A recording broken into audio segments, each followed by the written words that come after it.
नमस्कार प्यारे साथियों, स्वागत है आप सभी का आपके अपने प्यारे YouTube चैनल लक्ष्य क्लासेस पर।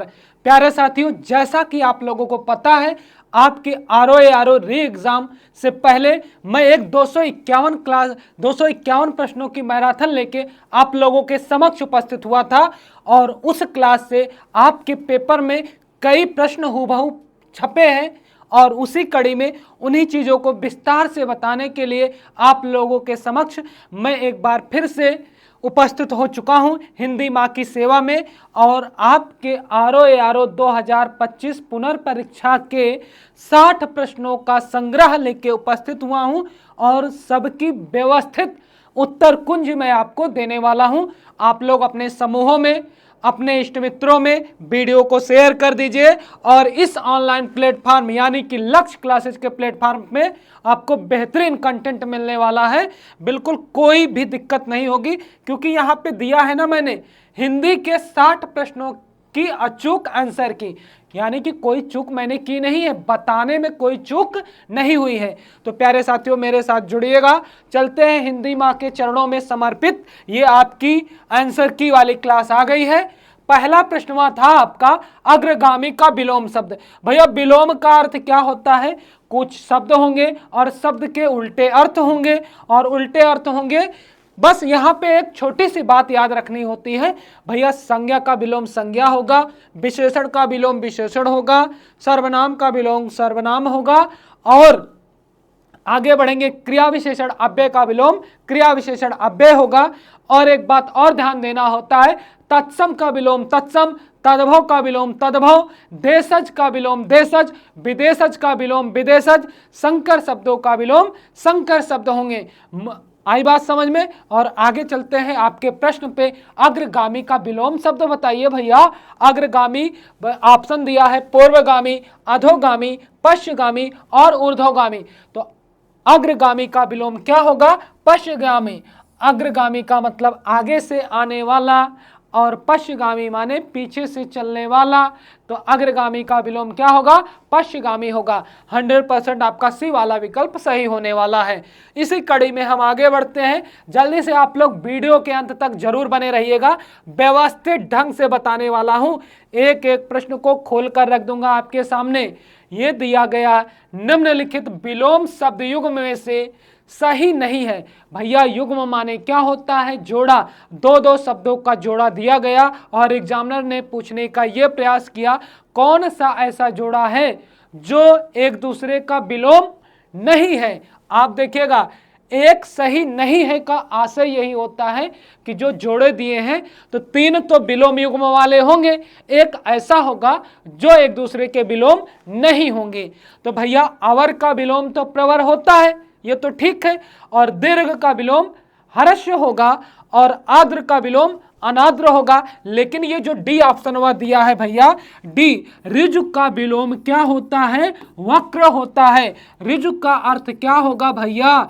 सीधा होगा। और वक्र का अर्थ क्या होगा? टेढ़ा होगा। वक्र का अर्थ क्या होगा? टेढ़ा। ऋजु का विलोम क्या होगा? वक्र होगा। ये तीनों विकल्प जो है एक दूसरे के पर्यायवाची हैं और ये क्या है? इसका विलोम ये तीनों एक दूसरे के उचित विलोम है और यहाँ पे ऋजु का उचित विलोम सरल नहीं है और इसलिए यही विकल्प आपका सही है। तो ऋजु का विलोम क्या होगा? वक्र। वक्र का अर्थ होता है टेढ़ा और सरल का अर्थ क्या होगा? सरल का विलोम होगा भैया कठिन। बात समझ में आई? चले इसी कड़ी में हम आगे बढ़े। आप लोग वीडियो के अंत तक जरूर बने रहिएगा। तीसरा प्रश्न आपका आ गया।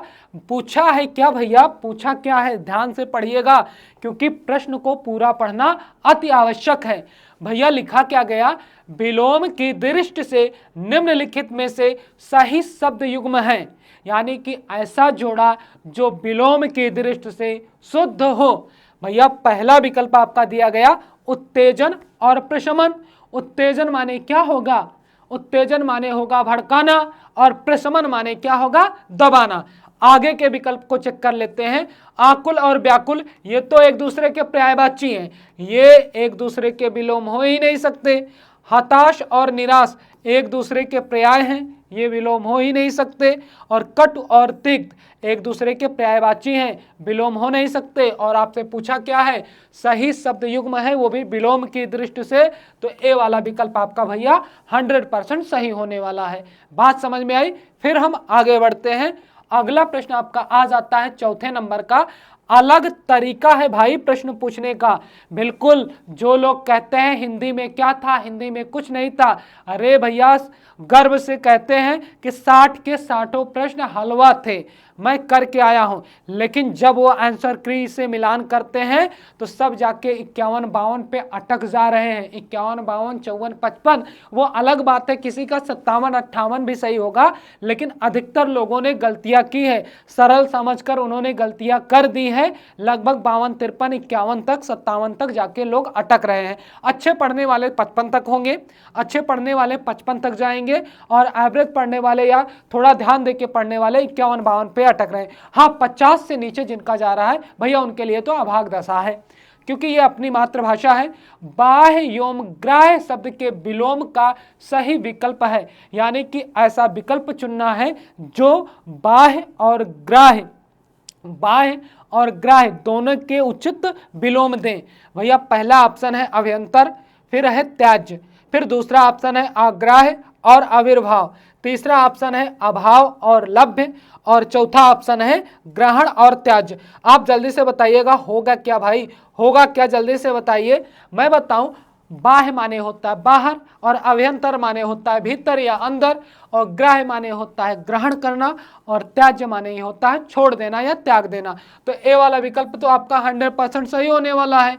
और ग्राह्य का विलोम अग्राह्य भी हो सकता है, लेकिन यहाँ पे ऑप्शन के अनुसार एक समानता के साथ चलना चाहिए था। अगर मैं बात करूं आविर्भाव, आविर्भाव का विलोम क्या होने वाला है, तिरोभाव।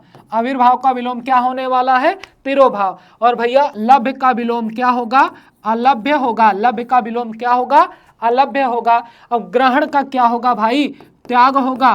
ग्रहण का क्या होगा, त्याग होगा। और यहाँ पे ग्राह्य का त्याज्य तो है ये है। आई बात समझ में। चले आगे बढ़े भैया। चलो अगले प्रश्न पर बढ़ते हैं।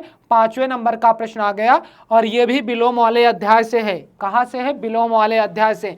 निम्नलिखित प्रदत्त, प्रदत्त माने दिया गया, प्रदत्त माने दिया गया या दिया हुआ विलोम युग्मों में से अशुद्ध का चयन करें, यानी कि ऐसा जोड़ा जो विलोम की दृष्टि से गलत हो। अब बताओ कौन सा है भैया। सदाचारी का विलोम क्या दुर्व्यवहारी होगा, इसको तो छोटा बच्चा भी सही कर ले। सदाचारी का उचित विलोम क्या होना चाहिए भाई, दुराचारी होना चाहिए। क्या होना चाहिए, दुराचारी होना चाहिए। और यही अशुद्ध है, यही अशुद्ध है। अब आज्ञा का क्या होगा उचित विलोम, भैया अवज्ञा होगा, सही है। दक्षिण का क्या होगा, वाम होगा। दक्षिण का क्या होगा, वाम। और विधि का क्या होगा, निषेध होगा। अरे दक्षिण माने दाहिना, वाम माने बाया। दक्षिण माने दाहिना और बाया, दाया बाया। बात समझ में आई, संशय में ना पड़िए बिल्कुल। और ये क्या है, विधि का निषेध, दक्षिण का वाम, आज्ञा का अवज्ञा, सही है। सदाचारी का क्या होगा, सदाचारी का दुराचारी होगा। अर्थ के आधार पे जाएंगे तो दुर्व्यवहारी होता है, लेकिन मैंने आपको क्या बताया, विशेषण का विलोम विशेषण, संज्ञा का विलोम संज्ञा, और सर्वनाम का विलोम सर्वनाम, क्रिया का विशेषण, क्रिया का विलोम क्रिया। बात समझ में आई। तत्सम का विलोम तत्सम, तद्भव का विलोम तद्भव, देशज का विलोम देशज, और विदेशज का विलोम विदेशज होगा। आगे बढ़े भैया। अगला प्रश्न आपका आ गया 6वें नंबर का। बिल्कुल जल्दबाजी नहीं है, सारे प्रश्नों को खोल के रख दूंगा आपके समक्ष। लिखा क्या गया भैया, निम्नलिखित में से अशुद्ध विलोम युग्म है, यानी कि चारों विकल्पों में से ऐसा कोई युग्म होगा जिसमें वो अशुद्ध होगा, बाकी 3 तो सही होंगे। भैया दिया गया क्या, गौरव का लाघव, ठीक है, सही है, गौरव का लाघव। ये तो आपका उत्तर नहीं होगा, क्योंकि आपको अशुद्ध ढूंढना है। भैया अथ का श्री गणेश, अथ श्री गणेश, भैया अथ और श्री गणेश एक दूसरे के क्या है, पर्यायवाची, और आपको ढूंढना क्या है, विलोम। अगर यहाँ पे याद रखिएगा, अथ के जगह पे, श्री गणेश के जगह पे इतश्री होता, क्या होता, इतश्री होता, या श्री गणेश और इतश्री कर दिया गया होता, तब आपका एक दूसरे का विलोम मिलते। और वैकल्पिक का अनिवार्य ये भी सही है। और मृदु का रुच, और आपको ढूंढना क्या था, आपको अशुद्ध, अशुद्ध ढूंढना था, तो अशुद्ध तो आपका बी वाला ही तो है। बाकी तो गौरव, लाघव, वैकल्पिक, अनिवार्य, मृदु और रुच ये सही हैं। अथ और श्री गणेश एक दूसरे के पर्यायवाची है, इस वजह से ये विलोम की दृष्टि से गलत है और गलत ही ढूंढना था। बी वाला विकल्प आपका पूर्णतः सही होने वाला है। चलिए आगे बढ़ते हैं। अगला क्या आया भैया, ये तो दे दिया। अब देखो 7वें नंबर से प्रश्न का अध्याय बदला, लिखा गया है कुछ लोग नागपुर से आए हैं। अब इसमें भी कुछ परीक्षार्थी संशय में पड़े होंगे, उनके दिमाग में आ गया कुछ, बहुत, थोड़ा, कम, ज़्यादा, अधिक, अतिशय। ये सारे शब्द अधिकतर किस में आते हैं, परिमाण में आते हैं। लेकिन भैया एक छोटी सी बात याद रखना होता है, आपके सामने सार्वनामिक विशेषण, परिमाणवाचक विशेषण, गुणवाचक विशेषण, संख्यावाचक विशेषण दिया गया है, और यहाँ पे थोड़ा सा गौर नहीं करेंगे बातों पर तो आपसे गलती हो जाएगी। भैया यहाँ पे दिया गया कुछ लोग नागपुर से आए हैं, तो यहाँ पे कुछ का प्रयोग किया गया, लेकिन लोग भैया जहाँ पे गिना जा सके, जहाँ पे चीज़ें काउंटेबल हो, वहाँ पे कुछ, बहुत, कम, ज़्यादा ऐसे शब्दों का प्रयोग किया जाता है, तो अनिश्चित संख्यावाचक में जाते हैं और संख्यावाची ही होंगे। तो यहाँ पे संख्यावाचक विशेषण होगा, क्या होगा, संख्यावाचक विशेषण होगा, सार्वनामिक विशेषण बिल्कुल नहीं होगा, और परिमाणवाचक विशेषण तो नहीं होगा, और गुणवाचक भी नहीं होगा। आपके दिमाग में एक बात चल रही हो कि कुछ का प्रयोग परिमाणवाचक में कैसे हो जाएगा, जैसे कहते हैं ना, जैसे कहते हैं क्या भैया, यहाँ पे अगर बोला जाए, यहाँ पे बोला जाए कुछ पिल्ला, देखिएगा यहाँ पे, हाँ सॉरी एक मिनट, यहाँ पे लिख दो कुछ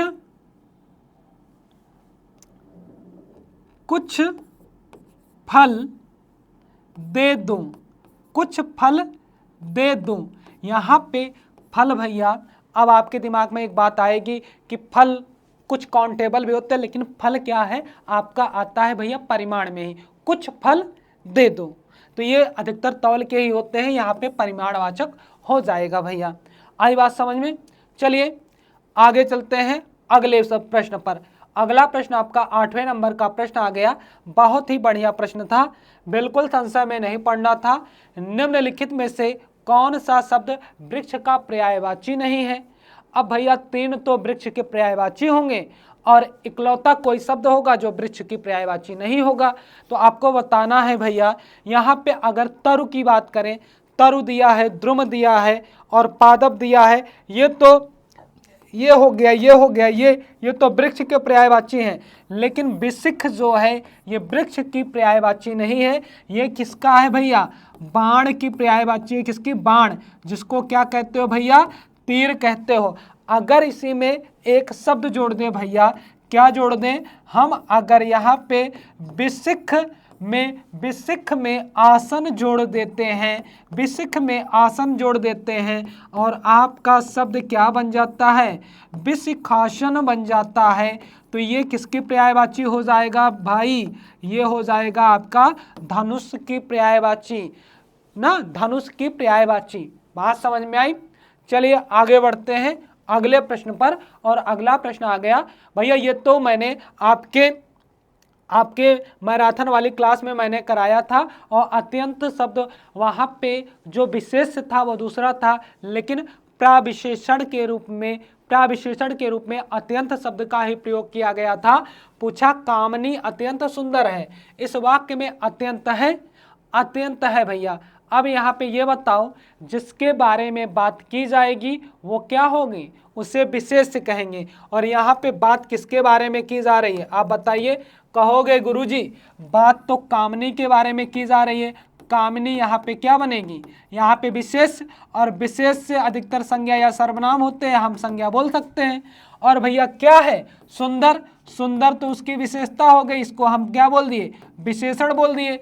अब विशेषण की विशेषता बताने वाले शब्दों को प्राविशेषण कहते हैं। ये हमारा क्या बना भाई, प्राविशेषण बना, क्या बना, प्रविशेषण बना, तो अत्यंत के बारे में पूछा, प्रविशेषण होगा।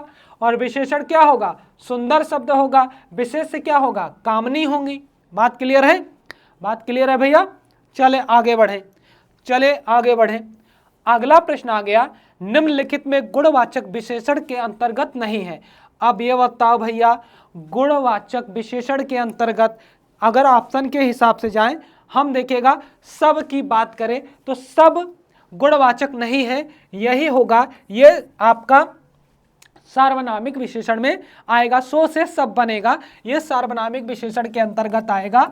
कहां पे आएगा भैया? सार्वनामिक के अंतर्गत आएगा। अगर बात करें भैया प्राचीन, प्राचीन समय बता रहा है, और क्या बता रहा है? पालतू अवस्था को बता रहा है, तिरछा ये आकार को बता रहा, और ये तीनों के तीनों क्या है भाई? ये गुणवाचक हैं। तीनों के तीनों आपके क्या हैं? गुणवाचक। रूप, रंग, आकार, प्रकार, स्वाद, गंध, सब कुछ किसमें आते हैं? गुणवाचक में आते हैं।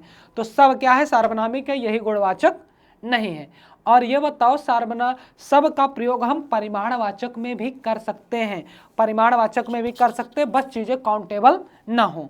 चलिए आगे चलते हैं, आगे चलते हैं 11वें नंबर पे चलते हैं भैया। निम्नलिखित में से सूर्य का पर्यायवाची नहीं है। अरे भाई मैंने बताया था, सूर्य, चंद्रमा और तीनों देवता कामदेव और इंद्र, ब्रह्मा विष्णु महेश, कामदेव और इंद्र, इनके पर्यायवाची आपको जरूर याद होनी चाहिए। शार्दुल शब्द मैंने मैराथन वाले क्लास में लिखकर भी बताया था। तो यहाँ पे भैया क्या है? सूर्य की पर्यायवाची नहीं है, तो यही आपका शार्दुल नहीं होगा। शार्दुल किसका है भैया? शेर का होगा।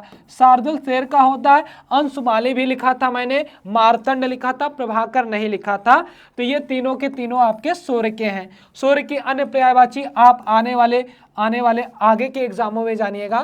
क्या भैया? पतंग याद रखिएगा, पतंग और पूषा याद रखिएगा, पतंग और पूषा। पूषा के अलावा सूर्य की पर्यायवाची हंस भी याद रखिएगा। मैं बता रहा हूँ यूपी ट्रिपल एससी पेट का ना, यूपी पीईटी का जो यूपी ट्रिपल एससी पेट का जो पेपर होने वाला है, पतंग, पूषा और हंस याद रखिएगा। और अगर मैं आपको बताऊं, मार्तंड दोपहर वाले सूर्य को कहते हैं भैया।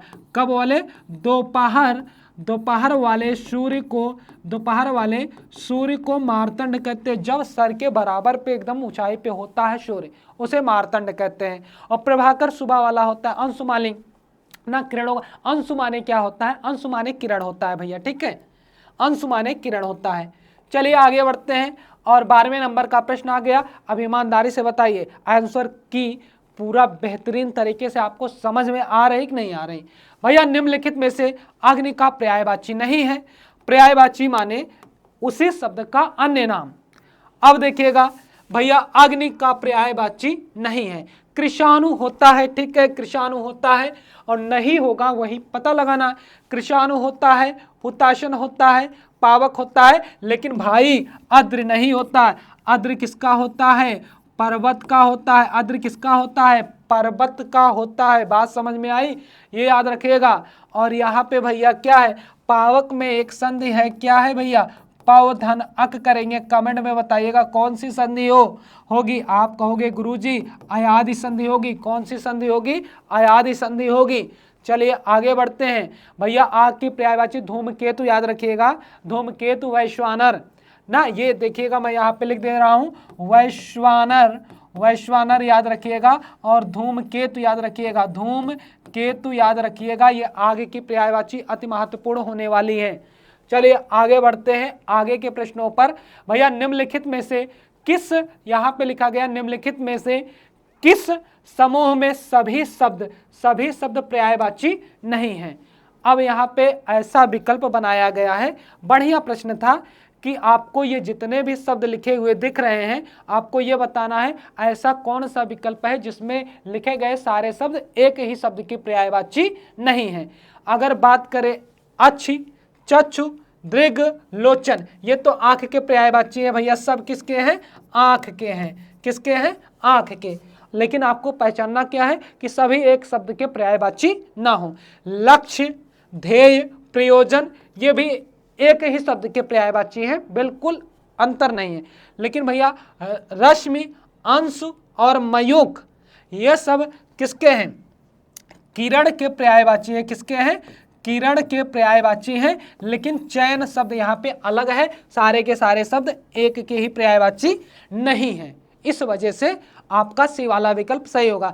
बाकी तो इसको मैंने मैराथन क्लास में लिखकर बताया था, आप लोग गौर कीजिए। यहाँ पे ये नीले कमल को इंदिवर कहते हैं, किसको? नीले कमल को भैया, नीले कमल को। और यहाँ पे उत्पल को भी बताया था, पुंडरीक यानी कि श्वेत कमल, पुंडरीक यानी कि श्वेत कमल को कहते हैं भाई। और मैंने जोर दे के भी कहा था कमल की पर्यायवाची याद रखिएगा, राजीव कहते हैं, अरविंद कहते हैं, कंज कहते हैं, शतदल कहते हैं, शतपत्र कहते हैं, तामरस कहते हैं, ये सब कमल की पर्यायवाची होती है। और आगे आने वाले एग्जाम में कमल की पर्यायवाची फिर पूछी जा सकती है, 18 से 20 पर्यायवाची हैं, आप याद कर लीजिएगा। चलिए आगे बढ़ते हैं अगले प्रश्न पर। 14 नंबर का प्रश्न आ गया, अनेक शब्दों के लिए एक शब्द के निम्नलिखित युग्मों में से कौन सा युग्म गलत है? भैया नकारात्मक होके ज्यादा प्रश्न पूछा, नकारात्मक होके ज्यादा प्रश्न पूछा। अब ये बताओ, यहाँ पे लाभ की इच्छा, लिप्सा, ये तो सही है, लेकिन आपको गलत वाला ढूंढना है। भैया जीतने की इच्छा, जिजीविषा नहीं होगा, यही विकल्प आपका होगा। जीतने की इच्छा जिगीषा होगा, क्या होगा? जिगीषा होगा, जिगीषा होगा। और जीतने की इच्छा रखने वाला जिगीषु होगा, क्या होगा? जिगीषु होगा, जिगीषु होगा। यहाँ पे फिर गौर कीजिएगा, जीतने की इच्छा जिगीषा और जीतने की इच्छा रखने वाला जिगीषु, और जिजीविषा जीने की इच्छा रखने वाला भाई, जीने की इच्छा, जीने की इच्छा जिजीविषा कहलाएगा, ठीक है। अब जानने की इच्छा जिज्ञासा और जानने की इच्छा रखने वाला जिज्ञासु कहलाएगा। खाने की इच्छा बुभुक्षा, क्या कहलाएगा? बुभुक्षा। तो आपका बी वाला विकल्प 14 नंबर वाले में सही होगा। चलिए आगे बढ़ते हैं। अगला प्रश्न आ गया, जिसे किसी बात की आकांक्षा न हो, वाक्यांश के लिए उपयुक्त शब्द है। अब बताओ भैया, निरापद, निष्कलुष, निस्पृह और निवृत्त। अब ये बताओ, अगर मैं विकल्पों पे चर्चा करूं भैया, निरापद जहां पे कोई रुकावट ना हो, जहां पे कोई रोक टोक ना हो, निरापद। निष्कलुष, जहां पे कोई कलह वगैरह ना मची हो। यहाँ पे उचित विकल्प आपका निष्पृहा होगा, क्योंकि जिसे किसी बात की आकांक्षा ना हो, यानी कि इच्छा ना हो। स्पृह माने इच्छा होता है, निवृत्त माने होता है छुटकारा या वैराग्य। निवृत्त माने क्या होता है? छुटकारा या वैराग्य, ये नहीं होगा। और आपका सी वाला विकल्प पूर्णतः सही होगा। चलिए आगे बढ़ते हैं भैया। 16 नंबर का प्रश्न आ गया, वर्तनी की दृष्टि से शुद्ध शब्द की पहचान कीजिए। अब भैया यहाँ पे मैंने मैराथन क्लास में अहल्या और द्वारका लिखा था, तो यहाँ पे शुद्ध शब्द बताना है तो द्वारिका लिखा है, और इसका इसकी शुद्ध वर्तनी क्या होगी भैया? द्वारका होगा, क्या होगा? द्वारका। ये तो होने से रहा। फिर भैया लब्ध प्रतिष्ठित नहीं होगा, लब्ध प्रतिष्ठ होगा, क्या होगा? लब्ध प्रतिष्ठ होगा, प्रतिष्ठ होगा, लब्ध प्रतिष्ठित नहीं होता, लब्ध प्रतिष्ठ होता है। भैया अकस्मात ये भी नहीं होगा, आपका शुद्ध क्या होना चाहिए? अकस्मात, देखिएगा सॉरी, यहाँ पे क्या होगा? अकस्मात, अकस्मात होगा, हलंत होगा, अकस्मात होगा। अब यहाँ पे अंतर्धान, यही शुद्ध होगा, आपको यही पहचानना था, अंतर्धान, ठीक है। चलिए आगे चलते हैं, आगे चलते हैं भैया। आपका 17 नंबर का प्रश्न आ गया। क्या है प्रश्न? वाक्यांशों के लिए एक शब्द की दृष्टि से कौन सा अशुद्ध है? भैया बताओ कि 3 तो शुद्ध होंगे, एक कोई अशुद्ध होगा, वो आपको पहचानना है। झूठ बोलने वाला क्या मितभाषी कहलाएगा? कभी नहीं कहलाएगा, मितभाषी नहीं कहलाएगा भाई, क्या कहलाएगा? और अशुद्ध यही है, तो क्या कहलाएगा? मिथ्याभाषी कहलाएगा, क्या कहलाएगा? मिथ्याभाषी कहलाएगा भाई, मिथ्याभाषी कहलाएगा। मितभाषी यानी कि कम बोलने वाला, कम बोलने वाला भाई, कम बोलने वाला। बात समझ में आई? आप लोग वीडियो को शेयर कर दीजिए। क्लास कैसी लग रही ये भी बताइए। अब पहाड़ के नीचे की भूमि उपत्यका होगी, सही है, ठीक है। और अल्प भोजन करने वाला मिताहारी होगा, ये भी सही है। और भैया पहाड़ की ऊपर की समतल भूमि आदित्यका कहलाएगी, ये सही है। भैया उपत्यका और आदित्यका ये समझ लीजिए, जैसे ये भैया ये पहाड़ का स्ट्रक्चर है, लेकिन अगर ये देखिएगा, ये अगर यहाँ पे कोई समतल भूमि होती है, यहाँ पे इसे क्या कहेंगे, इसे अधित्यका कहेंगे। क्या कहेंगे, अधित्यका कहेंगे। और ये जो भूमि है इसे उपत्यका कहेंगे। क्या कहेंगे, उपत्यका कहेंगे। बात समझ में आई। अधित्यका थोड़ा ऊंचाई पे समतल भूमि हो उसे अधित्यता कहेंगे, और जो नीचे की समतल भूमि होगी द्रोण में उसे उपत्यका कहेंगे। और एक दूसरे के विलोम भी हैं, उपत्यका का विलोम अधित्यका, अधित्यका का विलोम उपत्यका। बात समझ में आई। चले, और मितभाषी का सत्यवादी, सत्यभाषी भी हो सकता है। चले आगे, आगे बढ़े। अगला प्रश्न आपका आ गया भैया, यहाँ पे 18 नंबर का प्रश्न है, और पूछा क्या है, आप लोग उत्तर भी देते रहिए। यहाँ पे क्या है, वर्तनी की दृष्टि से शुद्ध शब्दों के सही विकल्प की पहचान कीजिए। कहने का आशय ये है कि ये जो चारों विकल्प दिए हैं, चारों विकल्पों में कोई ऐसा विकल्प है जिसमें सभी शब्दों की जो वर्तनी दी गई है वो शुद्ध है। आइए हम चेक करते हैं। भैया यहाँ पे लिखा गया उपरोक्त, तो ये तो गलत होने से, ये तो गलत है, क्योंकि उपरोक्त नहीं होता, उपर्युक्त होता है, उपर्युक्त होता है, उपर्युक्त होगा। प्रदर्शनी, ये तो सही है भैया। अब दवाइयाँ पे ये बड़ी ई नहीं रहता, छोटी ई रहता है, लिखा क्या जाता है, दवाइयाँ। ठीक है, दवाइयाँ हो गया। और अश्वनी, ये तो सही है। यहाँ पे सही विकल्प की पहचान करना है, यानी कि सारे के सारे शब्द जो विकल्प में दिए हैं सब सही हो। भैया मत्स्य, मछली की पर्यायवाची है। दंपत्ति, ठीक है, लेकिन यहाँ पे अगर महत्व की बात करें तो महत्व शब्द ऐसा लिखा होना चाहिए, आधा ता 2 बार होना चाहिए, ये गलत हो गया। और शाबाश भी गलत है, क्योंकि क्या लिखा जाता है, शाबाश लिखा जाता है, शाबाश बोला जाता है, ताला भी लास्ट में रहता है। ठीक है, और सैरिंद्री नहीं होगा भाई, सैरिंद्री नहीं होगा, ये गलत है। क्या होगा, क्या होगा, सैरंध्री होगा, सैरंध्री होगा। और ये द्रौपदी की पर्यायवाची भी हो जाता है, द्रौपदी की पर्यायवाची भी हो जाता है। अब भैया ये भी तो गलत है, क्या हो जाएगा, वाल्मीकि हो जाएगा, इसकी भी वर्तनी गलत है।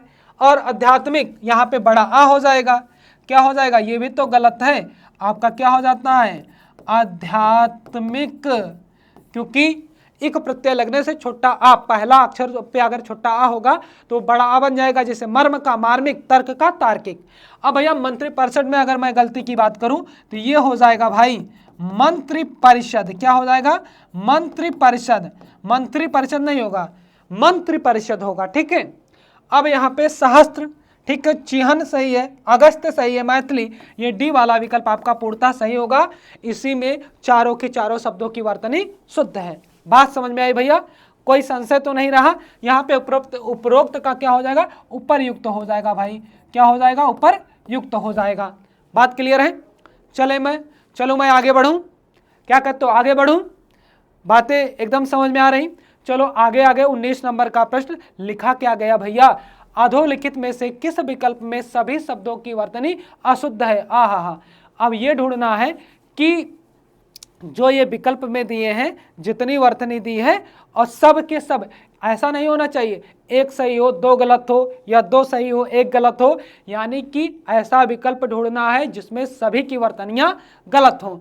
भैया यहाँ पे ए वाले ऑप्शन में चेक करते हैं एकदम दिमाग से, भैया ये तो इसकी वर्तनी गलत है, होगा क्या, यहाँ पे मैं लिख दूं प्रशंसा, क्या होगा, प्रशंसा होगा शुद्ध वर्तनी में। ठीक है, विधि तो सही है, विधि सही है, नवाब भी सही है, यहाँ पे एक गलती है, लेकिन ढूंढना क्या है, तीनों के तीनों गलत हों। भैया भागवत, भागवत ऐसे भी लिखा जाता है, लेकिन भागवत ऐसे भी लिखा जाता है, क्या, भागवत शुद्ध वर्तनी में ता में हलंत लगा देते हैं। व्रत, यहाँ पे प्रतीक्षा गलत है भाई, क्या गलत है, प्रतीक्षा गलत है, प्रतीक्षा क्या होना चाहिए, प्रतीक्षा होना चाहिए, क्या होना चाहिए, प्रतीक्षा होना चाहिए। और इसमें संध भी होगी, क्या होगी भैया, प्रतिधन इच्छा, प्रतिधन इच्छा, क्या होगा, छोटी ई बड़ी ई मिलके बड़ी ई बनाएगा, दीर्घ संधि होगी। अब भैया आधीन, यहाँ पे ये गलत है, और पूज्य गलत है, और ब्रह्म गलत है, यही विकल्प आपका पूर्णतः सत्य होगा। और यहाँ पे अगर बात करें, अधीन नहीं होता, अधीन होता है, ये शब्द तो मैंने आपके मैराथन क्लास में कराया था। अधीन, और पूज्य नहीं होगा, क्या होगा भैया, पूज्य होगा, क्या होगा, पूज्य होगा। ब्रह्म नहीं होगा, ब्रह्म होगा। क्या होगा? बा में नीचे रा लगेगा और हा में माँ होगा, ब्रह्म। ब्रह्म, हा पहले आएगा, हा में, हा आधा है, माँ पूरा है। और यहाँ पे चरमोत्कर्ष भी यहाँ पे ये गलत है, जमाता सही है, उपर्युक्त सही है। बात क्लियर आई? क्लियर, समझ में आया? चले आगे बढ़े, चलो आगे बढ़ते हैं भैया। 20वें नंबर का प्रश्न आ गया, पूछा क्या गया? चरित्रवान व्यक्ति अच्छे कर्म करता है, और आगे दिया गया वाक्य में चरित्रवान शब्द विशेषण का कौन सा भेद है? अब भैया बाई ऑप्शन जाते तो भी हम सही कर लेते। भैया क्या नापने तोलने की बात की गई है? क्या व्यक्ति को नापा तोला जा रहा है? कहोगे नहीं गुरुजी, नापा तोला नहीं जा रहा, हम इसको काटे आगे बढ़े। क्या यह वह जो सो, क्या कोई कौन कुछ, यानी कि सार्वनामिक विशेषण यही तो कहता है कि पुरुषवाचक और निजवाचक सर्वनामों को छोड़कर अन्य सर्वनाम जब किसी की विशेषता बताते हैं उनको हम क्या कहते हैं? सार्वनामिक विशेषण कहते हैं। मौलिक सार्वनामिक विशेषण और यौगिक सार्वनामिक विशेषण यही होते हैं। तो ये तो है नहीं भैया। क्या गिनतियां हैं यहाँ पे? तो नहीं है, तो बच्चा एक का गुणवाचक होगा, वो भी व्यक्ति की विशेषता बता रहा है, उसके गुण को बता रहा है, चरित्रवान, ये गुण है भैया, कमी तो नहीं है। तो चरित्रवान व्यक्ति, कैसा व्यक्ति? व्यक्ति की विशेषता, चरित्रवान। व्यक्ति बन गया विशेष्य और चरित्रवान शब्द क्या बना? विशेषण बना। बात क्लियर? तो आपका डी वाला विकल्प 100% सही होने वाला है। आई बात समझ में? चले अगले प्रश्न पर। अगला प्रश्न आ गया भैया, तत्सम तद्भव की दृष्टि से कौन सा युग्म सही नहीं है?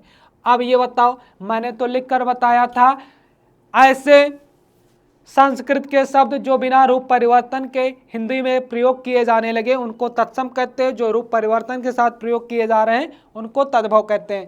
भैया सलाका सलाई, ये तो सही है, जो सही नहीं है वही ढूंढना है। भैया क्षीर खीर सही है। अब उष्ट्र का ऊंट, ये भी सही है, लेकिन पर्यंक का फूल नहीं होगा। पर्यंक का क्या होगा भाई? पलंग होगा। पर्यंक का क्या होगा? पलंग होगा। और फूल की बात करें तो पुष्प होगा। फूल का तत्सम क्या होगा? पुष्प होगा। बात समझ में आई? चले आगे बढ़ते हैं। अगला आ गया भैया 22वें नंबर का, वह नौकर नहीं आया। क्या भैया? वह नौकर नहीं आया। वाक्य में विशेषण शब्द है, तो भैया ये बताओ, यहाँ पे वह से बताया गया तो आया, ये तो क्रिया हो गया। आया क्या है? कहोगे गुरुजी ये तो क्रिया है, ठीक है। नौकर क्या है? नौकर के बारे में बात की जा रही है, वो क्या है भाई? विशेष्य है, ठीक है। वह शब्द तो है सर्वनाम, यही सार्वनामिक विशेषण है। नहीं क्या? नहीं तो यहाँ पे अव्यय के रूप में प्रयोग किया गया, तो वह क्या है? वह आपका सार्वनामिक विशेषण है। चलिए आगे बढ़ते हैं, आगे बढ़ते हैं। अधोलिखित में से तत्सम तद्भव का सही युग्म नहीं है। अब बताओ भैया क्या नहीं होगा? प्रागुण पोथी और कपर्दिका कौड़ी, साटिका साड़ी, सप्तसी 70। अब यहाँ पे भैया तत्सम तद्भव का सही युग्म नहीं है, तो आपको मैं बताऊं ये भी सही है। साटिका साड़ी, कपर्दिका कौड़ी होता है, लेकिन प्रागुण माने क्या होता है? पाहुन होता है। क्या होता है? पाहुन। पाहुन या पाहुना बोला जाता है। और पोथी का क्या होगा? पुस्तक होगा भाई। क्या होगा? पोथी का क्या होगा? पुस्तक होगा। और पोथी स्वयं में क्या है? तद्भव है, इसका तत्सम पुस्तक होगा। और प्रागुण का तद्भव क्या होगा? पाहुन होगा। और आपको क्या सही नहीं है, अशुद्ध ढूंढना था, ये वाला विकल्प आपका होगा भैया। बात समझ में आई? चले आगे बढ़े। अगला प्रश्न आपका आ जाता है, अधोलिखित में से तत्सम शब्द का चयन कीजिए। तत्सम शब्द का चयन करना है भाई, तो कर लो भैया। नारियल, नारियल, गवाच लिखा है, आमलक लिखा है और अनूठा। गवाच शब्द की मैंने शुद्ध वर्तनी बताई थी लिखकर भैया, तो यहाँ पे मैं बताऊं नारियल का भाई नारिकेल होगा। नारियल का क्या होगा? नारिकेल होगा तत्सम। और गवाच जो लिखा है, गवाच माने भैया गवाच ऐसे लिखा जाएगा। और आमलक किसका होगा भाई? आंवला का होगा। किसका होगा? आंवला का होगा। और यहाँ पे अनूठा का शब्द अब देखिएगा यहाँ पे आमलक होगा, क्योंकि आमलक शब्द यहाँ पे तत्सम के रूप में दिया गया है और तत्सम ही आपको पूछना, तत्सम ही आपको बताना था। चलिए आगे चलते हैं। अगला प्रश्न आपका आ गया, निम्नलिखित शब्दों में से कौन सा शब्द तद्भव है? अब बताओ भैया कौन सा शब्द तद्भव है, यानी कि हिंदी वाले जो बोलने में सरल लगे वही क्या है? आपके तद्भव हैं भैया। अक्षर, अक्षांश और नेत्र दिया है कंधा। भाई कंधा होगा तद्भव, क्योंकि इसका देखिएगा, इसका तत्सम क्या होगा? स्तंभ होगा। क्या होगा? स्कंध होगा, इसका तत्सम स्कंध होगा। नेत्र का क्या होना चाहिए भाई, नयन होगा, वो भी तद्भव, ये तत्सम में है।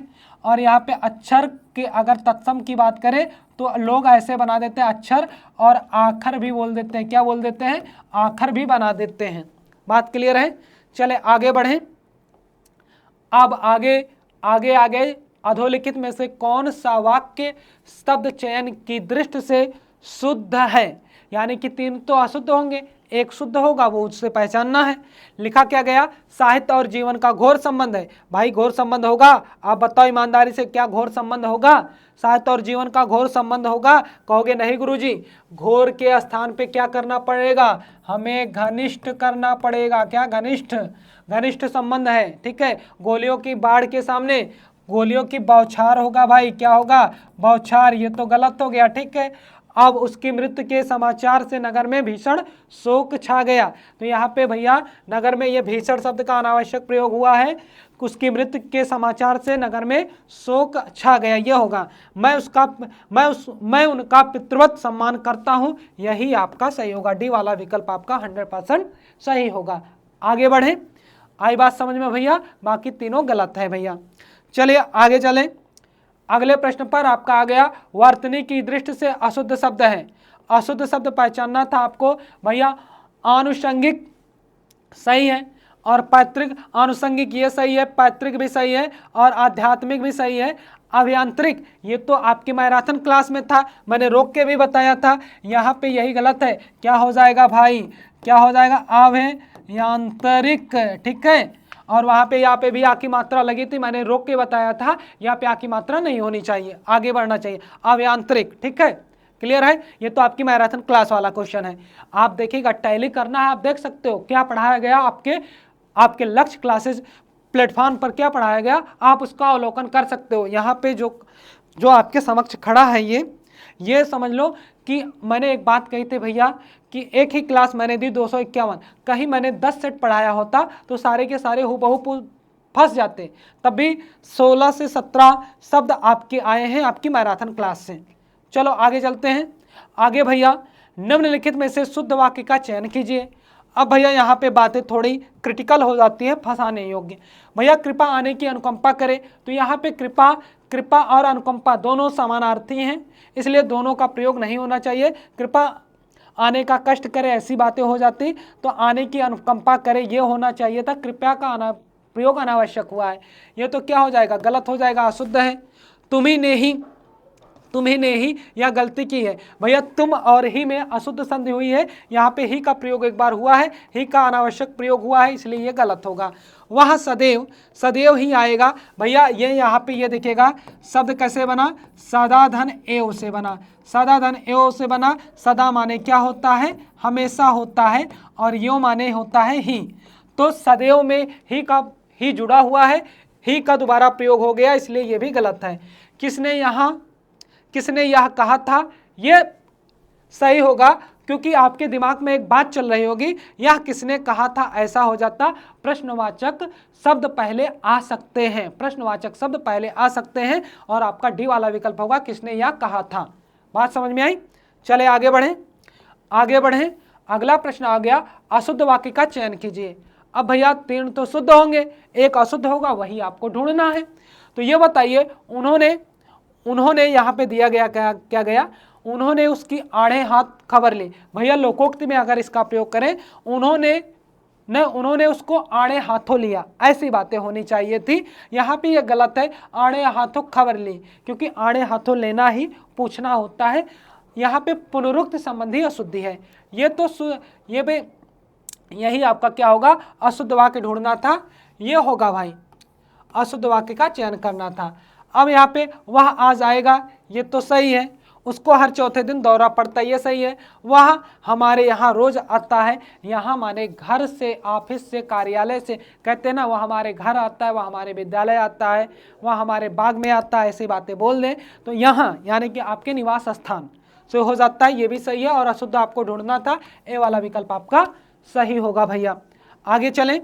आगे चलते हैं, अगले प्रश्न पर चलते हैं। निम्नलिखित में से किस वाक्य में सर्वनाम का सही प्रयोग नहीं हुआ है? तो यहाँ पे ध्यान देना है भैया, तुम अपनी कक्षा में जाओ, यहाँ पे तो सही प्रयोग हुआ है, यहाँ पे सही प्रयोग हुआ है, लेकिन आपको ढूंढना है गलत, गलत ढूंढना है। तो मेरे को यह रुचिकर नहीं है, यहाँ पे भैया ये ही मेरे को, तेरे को, ऐसे शब्दों का प्रयोग नहीं किया जाएगा। यह काम तुमसे नहीं होगा और हमें अपना काम करने दीजिए। ये भी सही है, ये भी सही है, गलत ये है, तो विकल्प में आपको यही ढूंढना है, क्योंकि नहीं, सही नहीं है, यही तो ढूंढना था। आगे चलते हैं अगले प्रश्न पर। भैया वर्तनी की दृष्टि से शुद्ध शब्द हैं। अब ये बताओ वर्तनी की दृष्टि से शुद्ध क्या होगा? यहाँ पे पुजारी लिखा है, ये अशुद्ध होगा। क्या होना चाहिए? पुजारी होना चाहिए था। क्या होना चाहिए था? पुजारी। अतियुक्त सही है, अतियुक्त सही है भाई, अतियुक्त सही है और सही ढूंढना था। और आपको यहाँ पे तदोपरांत लिखा है, क्या होगा? तदुपरांत होगा भाई, तदुपरांत होगा, तदोपरांत नहीं होगा, अनाधिकारी नहीं होगा। ये क्या होगा? अनधिकारी होगा। क्या होगा? अनधिकारी, अनधिकारी होगा शुद्ध वर्तनी। बात समझिएगा, अनधिकारी होगा, अनाधिकारी नहीं होगा। चलिए आगे बढ़ते हैं और अगले प्रश्न पर। वर्तनी की दृष्टि से अशुद्ध शब्द यानी कि शुद्ध नहीं। भैया तीन तो शुद्ध होंगे, एक अशुद्ध होगा, वही ढूंढना है। भैया प्रफुल्ल, प्रफुल्ल माने खिला हुआ, ये तो सही है। औद्योगिक, उद्योग से संबंधित। अधीन नहीं होगा, यही विकल्प आपका सही होगा। हितेच्छु भी आपका सही है, तो अधीन नहीं होगा। इसको तो मैंने मैराथन क्लास में बताया था। क्या होगा भैया? अधीन होता है, अधीन नहीं होता। चले आगे बढ़े, अगला प्रश्न आ गया नैहर। नैहर शब्द का क्या होगा? नैहर शब्द का तत्सम रूप क्या होगा? भैया ज्ञात गृह होगा। क्या होगा? ज्ञात गृह होगा। अब नैहर की पर्यायवाची पीहर भी होता है। नैहर की पर्यायवाची पीहर होता है, पीहर, लेकिन वो उसकी पर्यायवाची होता है, उसका तत्सम नहीं होता। नैहर का क्या होगा? ज्ञात गृह होता है। चले आगे बढ़े, अगला प्रश्न आ गया। जहां किसी बात का डरना ना हो। अब यहाँ पे जहां किसी बात का डर ना हो, यहाँ पे आ की मात्रा नहीं लगनी चाहिए थी, यहाँ पे डर ना हो। क्या होना चाहिए था? जहां किसी बात का डर ना हो। डर, यहाँ पे क्या होना चाहिए था? डर ना हो। ठीक है, डर ना हो। तो यहाँ पे क्या भैया? निरापद, जहां पे कोई आपदा ना हो, ये होगा। और निर्भ्रांत, जहां पे कोई भ्रांत या शंका ना हो। निर्द्वंद, जहां पे कोई आपसी द्वंद्व ना हो। और द्वियर, जहां पे कोई अवस्था। और द्वियर शब्द क्या है भैया? द्वियर देवर का तत्सम है। द्वियर किसका है? देवर का तत्सम है भाई। किसका है? देवर, देवर का तत्सम है। चलिए आगे बढ़ते हैं अगले प्रश्न पर। और अगला प्रश्न आ गया, अधोलिखित में से तत्सम शब्द को चिन्हित कीजिए। अब तत्सम हमें चिन्हित करना है। क्या होगा भैया? आग, स्वामी, बच्चा और कान। यहाँ पे तत्सम बताना है, तो भैया यही तो स्वामी होगा। स्वामी का तद्भव क्या होता है? साई होता है। और आग का तत्सम क्या होगा भाई? अग्नि होगा। बच्चा का क्या होगा? बाल होगा। कान का क्या होगा भाई? कर्ण होगा तत्सम। बात समझ में आई? चलिए आगे बढ़ते हैं अगले प्रश्न पर। निम्नलिखित में से कौन सा विकल्प तत्सम शब्द नहीं है? यानी कि 300 तत्सम होंगे, 3 तो क्या होंगे? 3 तो तत्सम होंगे, एक तद्भव होगा भाई। अब आपको वही तद्भव ढूंढना है। तो भैया जल, ये तो तत्सम है। अग्नि भी तत्सम है। और हाथ, हाथ नहीं होगा, क्योंकि हाथ का तत्सम हस्त होगा। अगर तत्सम नहीं है तो तद्भव है। पुत्र का क्या होगा? पुत्र का अगर तद्भव की बात करें तो पूत होगा। पुत्र का क्या होगा? पूत होगा। और आपको ढूंढना यही था कि तत्सम नहीं है, तो हाथ शब्द तद्भव है, तो तत्सम तो होगा नहीं। चलिए आगे बढ़ते हैं, अगला आ गया। निम्नलिखित में से कौन सा तुरंत का तत्सम रूप है भाई? तुरंत का, जल्दी से बताओ, तुरंत का क्या होगा? अब भैया जल्दी, शीघ्र, तुरंत या त्वरित। क्या होगा भाई? ये त्वरित होगा। त्वरित आपका होगा डी विकल्प। 100% आपका सही होने वाला है। डी विकल्प आपका सही होने वाला है, त्वरित होगा। चलिए आगे बढ़ते हैं और अगला प्रश्न, तत्सम तद्भव का कौन सा विकल्प सही है? अब बताओ कौन सा सही है भैया? मधुक, मधुक भौरे का होगा? कभी नहीं होगा। मधुक किसका होगा? मधु को होगा। महुआ का किसका? ये तो मैंने पढ़ा था, ये भी मैराथन क्लास में मैंने कराया है। महुआ का मधुक। और मैंने ये पूछा था कौन कौन महुआ बिनने गया भी है। और भौरा का भैया ये तो लिख के बताया था कई बार, भ्रमर, ये भी मैराथन क्लास में मैंने बताया था। भैया यहाँ पे बताना है तत्सम तद्भव का का विकल्प सही बताना है। अब भैया मत्सर, मत्सर तो मच्छर का होता है, मत्सर किसका होगा, मत्सर, मत्सर किसका होगा, ये मच्छर का होगा भाई, मच्छर का होगा, है ना। और मछली का, मछली के तत्सम की बात करें तो मत्स्य होगा, बिल्कुल ये भी नहीं होगा। अब वृत्तिका माने वृत्तिक नहीं होगा, गोला का भाई अगर हो सकता है तो वृत्त होगा। यहाँ पे वलगा और बाघ ही सही होगा, वलगा और बाघ, वलगा को बाघ कहेंगे, ठीक है। चलिए आगे चलते हैं। 39 नीचे दिए गए शब्दों में से तत्सम नहीं है। अब तत्सम नहीं है, बताओ, तत्सम नहीं है यानी कि तद्भव होना चाहिए।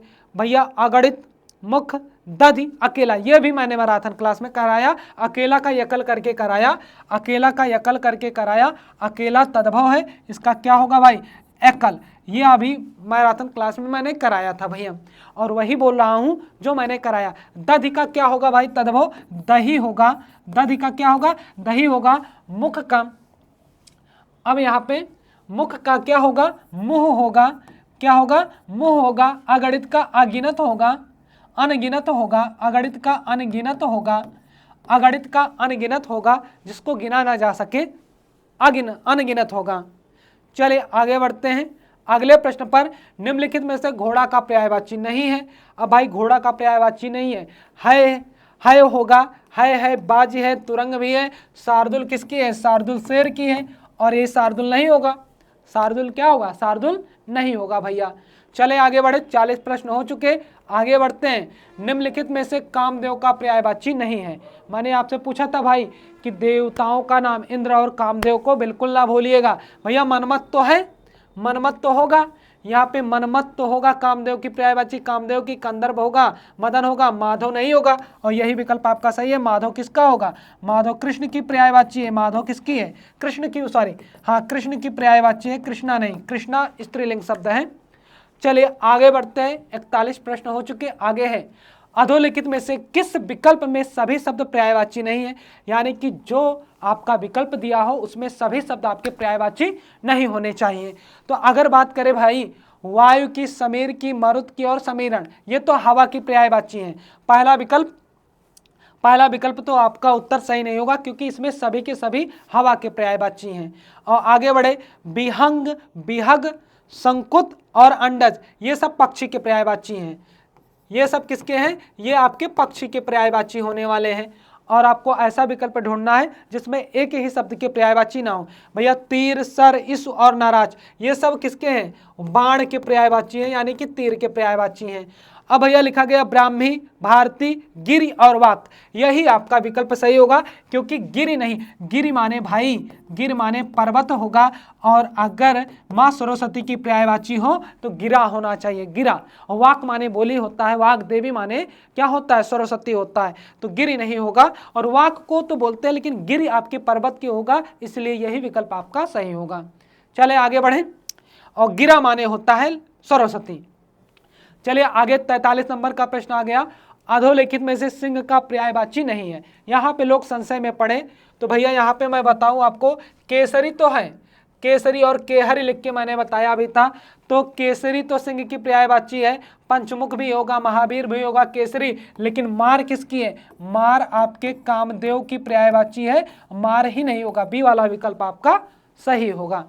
चलिए आगे बढ़ते हैं अगले प्रश्न पर। अगला 44 नंबर का प्रश्न, अधोलिखित में से नदी का पर्यायवाची नहीं है। अब यहाँ पे थोड़ा लोग संशय में पड़ गए, सोचे कि तटनी, तटनी तो ये तो है, निम्नगा तो है, अब त्रिवेणी बोला जाता, त्रिवेणी से बेनी को ले लिए, सोचे कि वेणी नदी को बोला जाता है, लेकिन भैया अपगा बोला जाता है। कुछ किताबों में अपगा करके दिया है, अपगा और अपगा दोनों नदी की पर्यायवाची होती है, और यहाँ पे बेड़ी सही होना चाहिए। बेड़ी का एक अर्थ होता है जो बालिकाएं बनाती हैं चोटी, ना बालों की जो चोटी होती है, और जो बंधना वगैरह बरा जाता है, उसमें ये जो एक लड़ी उठा के फिर दूसरे लड़ी के ऊपर ऐसे ऐसे जोड़ा जाता है, उसी को क्या कहा जाता है, बेड़ी।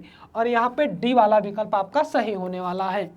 चलिए आगे चलते हैं, आगे भैया 45 नंबर पे, निम्नलिखित में से ब्रह्मा का पर्यायवाची नहीं है। यहाँ पे मैंने बताया था लोकेश और नब्ज योनि करके लिखकर बताया था, बिरंच भी लिखा था मैंने, विधाता भी लिखा था। यह आपकी मैराथन क्लास से फंसा हुआ प्रश्न है। तो विबुध किसका होगा? विबुध देवता का होगा, और ये ब्रह्मा का नहीं होगा। किसका होगा? विबुध देवता का होगा, और ए वाला ऑप्शन आपका सही होने वाला। हिरण्यगर्भ, बिरंच और विधाता, लोकेश, नब्ज, योनि, ये सब किसके हैं? ब्रह्मा के पर्यायवाची हैं। चलिए आगे बढ़ते भैया। आगे आपका 46 नंबर का प्रश्न। अब ये नया प्रश्न था, हरावल किसे कहते हैं भाई? हरावल शब्द निम्नलिखित में से किस वाक्यांश के लिए प्रयुक्त होता है? सेना का वह भाग जो सबसे आगे रहता है, जो स्वेच्छा से किसी सेवा कार्य में लगता है। सेना का वह भाग जो सबसे पीछे रहता है। सेना का वह भाग जो मध्य में रहता है। तो भैया जो सबसे आगे रहता है उसी को क्या कहते हैं? हरावल कहते हैं। हराने वाला जो मरने मिटने को तैयार होता है उसी को क्या कहते हैं? हरावल। सबसे आगे होता है उसी को हरावल कहते हैं। क्लियर है? चलिए आगे बढ़ते हैं भैया। जिस व्यक्ति का चित्त किसी भी देश, काल और परिस्थिति में एक समान रहता है। अब यहाँ पे थोड़ा सा संशय होगा। समदर्शी, समान स्थिति से देखने वाला, समान दृष्टि से देखने वाला समदर्शी कहलाएगा, और इसका उचित विकल्प स्थिर चित्त होगा। क्या होगा? स्थिर चित्त होगा, कि हर अवस्था में समान चित्त रखने वाला। अलौकिक, यानी कि संसार में सबसे विशेष जो होगा उसे अलौकिक कहेंगे। शांत चित्त, यानी कि एकदम शांति से रहने वाला। चलिए आगे बढ़ते हैं, अगले विकल्प पे चलते हैं। और अगला प्रश्न आ गया 48 का। वाक्यांश के लिए एक शब्द के लिए अधोलिखित विकल्पों में से कौन सा विकल्प अशुद्ध है? भैया बहुत बोलने वाला क्या होगा? वाचाल कहलाएगा। वो क्या कहलाएगा? वाचाल कहलाएगा। और वाचाल का विलोम क्या होगा? मूक होगा। मरने की इच्छा, मुमुक्षा, और जहां लोगों का मिलन हो, सम्मेलन। अनिश्चित जीविका, आकाश वृत्ति कहलाएगी। भैया यहाँ पे मरने की इच्छा मुमुक्षा होगी, नहीं, यहाँ पे यही वाला विकल्प आपका क्या होगा भाई? अशुद्ध है, क्योंकि मरने की इच्छा मुमुक्षा नहीं है, मुमूर्षा होगा। क्या होगा? मुमूर्षा होगा। हाँ, मुमूर्षा होगा, मरने की इच्छा मुमूर्षा। चलिए मुमूर्षा होगा। आगे चलते हैं।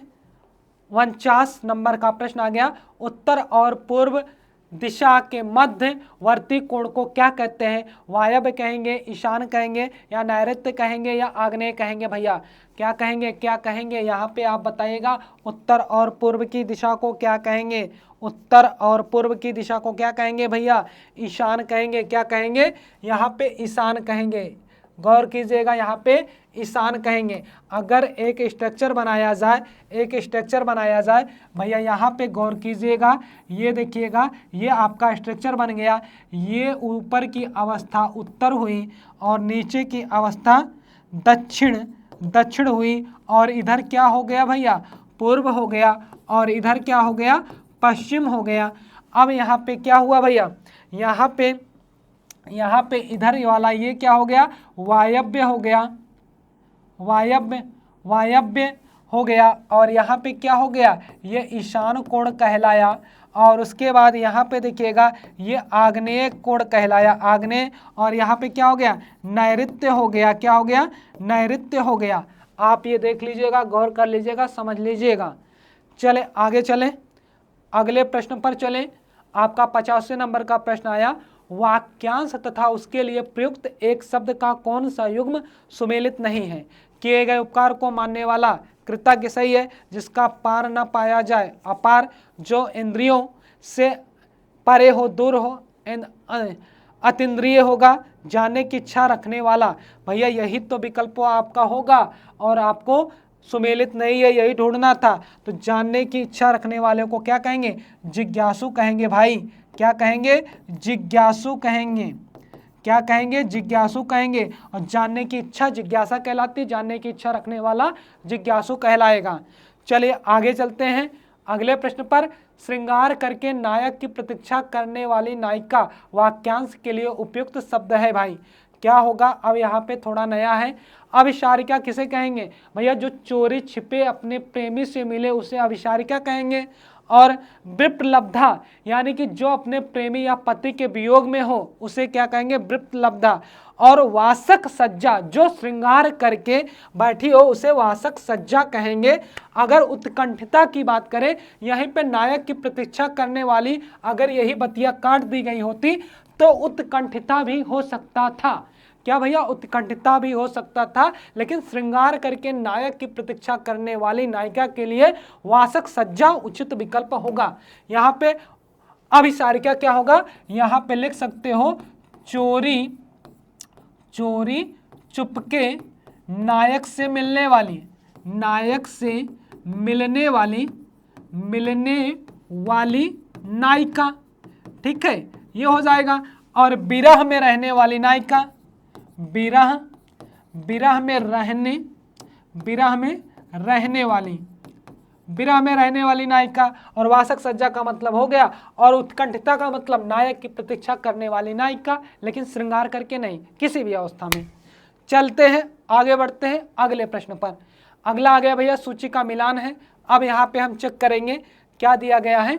नीचे दिए गए कूट का प्रयोग करके सही उत्तर चुनिए। भैया उदार, अगर उदार का विलोम क्या होगा, उदार का विलोम क्या होगा, कृपण होगा, ठीक है। और उदासीन का, अब देखिएगा उदासीन का क्या होगा, आसक्त, उदासीन माने लापरवाह, आसक्त माने लगा हुआ। उद्धत का क्या होगा, विनीत होगा, ठीक है। और उद्भव माने शुरुआत, अवसान माने समाप्ति।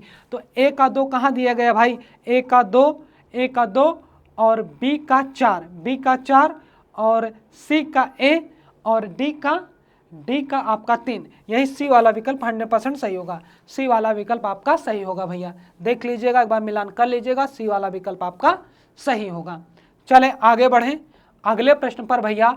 अगला है निम्नलिखित में अभिज्ञ शब्द का उपयुक्त विलोम। भैया कई बार बताया गया कि अभिज्ञ का क्या होगा, अल्पज्ञ माने कम जानने वाला, सर्वज्ञ माने सब जानने वाला, विज्ञ कोई शब्द नहीं होता, अनभिज्ञ होगा भाई, क्या होगा, अनभिज्ञ होगा। चले आगे बढ़ें, अगला प्रश्न आ गया, विलोम की दृष्टि से शुद्ध शब्द युग्म है, क्या होगा भाई, अश्म क्या होगा, अश्म का पत्थर होगा, अश्म का पत्थर, ठीक है। सूक्ष्म का स्थूल, दुर्बल का निर्बल, और अराति का शत्रु। अब यहाँ पे बताना है विलोम की दृष्टि से शुद्ध शब्द युग्म है, शुद्ध शब्द युग्म है भाई। सूक्ष्म का स्थूल यही होगा, क्योंकि अश्म और शुद्ध बताना, क्योंकि एक दूसरे के विलोम, अश्म पत्थर पर्यायवाची, दुर्बल और निर्बल एक दूसरे के क्या है, पर्यायवाची, और अराति और शत्रु एक दूसरे के क्या है, पर्यायवाची। विलोम यही होगा आपका, सूक्ष्म और स्थूल एक दूसरे के क्या है, विलोम है। चलिए आगे बढ़ते हैं। सूची फर्स्ट का सूची सेकंड से सुमेलित कीजिए और नीचे दिए गए कूट का प्रयोग करके सही उत्तर चुनिए। भैया प्रफुल्ल का अर्थ होता है खिला हुआ, प्रफुल्ल का विलोम क्या होगा, यहाँ पे बताइए। प्रफुल्ल का क्या होगा, मलान होगा।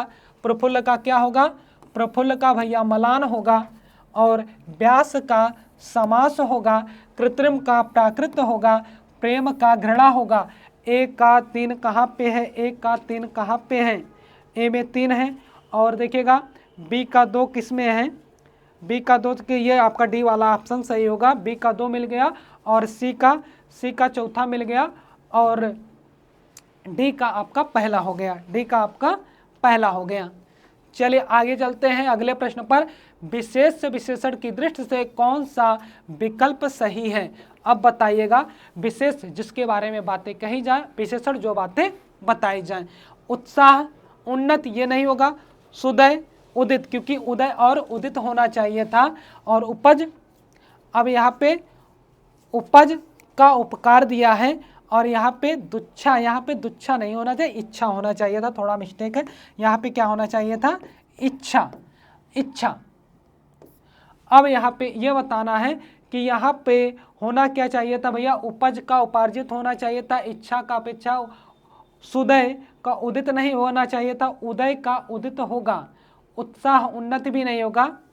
यहाँ पे थोड़ा सा मिस्टेक है, लेकिन देखिएगा अगर यहाँ पे सुदय ना होता, अगर उदय होता, उदय का उदित होगा, तो ये वाला विकल्प आपका सही हो जाएगा।